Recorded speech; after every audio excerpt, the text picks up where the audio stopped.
National Weather Service in Wilmington has issued a severe thunderstorm warning for Claremont County, Brown County, southeastern Warren County, northwestern Adams County, southern Clinton County, Highland County until 10:15 p.m.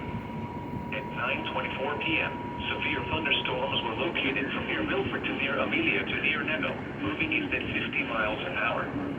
Hazard, 60 miles an hour with gusts. Source, radar indicated. Impact, expects damage to trees and power lines. Locations impacted include Milford, Hillsborough, Georgetown, Blanchester, Amelia, Mount Orab, Bethel, Williamsburg, Batavia, Lynchburg, Leesburg, New Vienna, Winchester, Marshall, Sardinia, Seaman, Belfast, Highland Holiday, Rocky Fort, and Camp Dennison.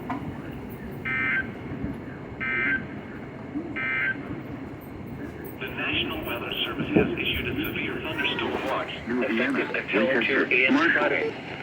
This watch includes the following: Highland Holiday, Rocky Fort, and Camp Dennison. Franklin, Ohio, Berkeley, and Switzerland. Following counties: Kentucky,